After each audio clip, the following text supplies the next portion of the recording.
Voilà pour les titres. Ils réclament à la petite commune 10 millions d'euros. Les héritiers d'une habitante de Fresnes-sur-Apens en Haute-Marne dénoncent le legs que leur tante avait fait au village du temps de l'ancien maire. Un maire d'ailleurs mis en examen pour abus de confiance. L'affaire secoue en tout cas le village de 158 habitants. Les explications de Geoffrey Tridon et Marie-Galante Fontan. Cet habitant pourrait se retrouver avec une dette de 65 000 euros au-dessus de la tête.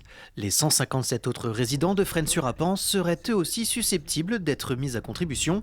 À la suite d'une assignation civile, la commune pourrait être contrainte de rembourser le legs de 10 millions d'euros qu'elle a reçu d'Edith Clerc. Aujourd'hui, on en est loin de cette estimation, de ce qui reste, et surtout les immeubles restants. On a pratiquement que 890 000 euros estimés par le notaire de 2025. Et ensuite, il y a ce qui est sorti des assurances vie et des placements, les livrets de placement.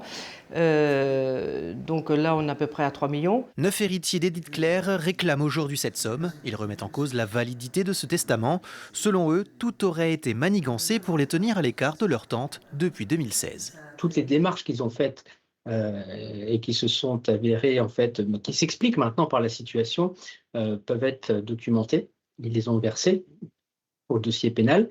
Et en réalité, ce qu'ils regrettent, c'est qu'en fait, on a tout fait pour isoler leur tante et pour lui faire prendre des décisions qui n'étaient pas des décisions rationnelles. En s'appuyant sur le rapport 2025 de la Chambre régionale des comptes, les héritiers mettent en cause l'ancien maire Jean-Marie Thibault, également mandataire des époux Clerc.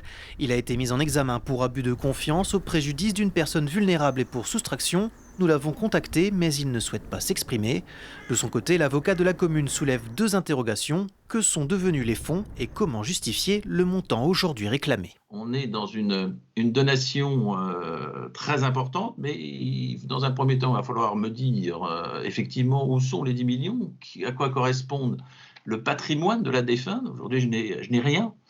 Et puis deuxièmement, me démontrer que le testament est nul. Ça, c'est un autre débat. Débat qui aura lieu devant le tribunal judiciaire de Chaumont ce 19 février. Chaque partie y apportera des éléments complémentaires afin d'éclaircir les motifs de cette assignation.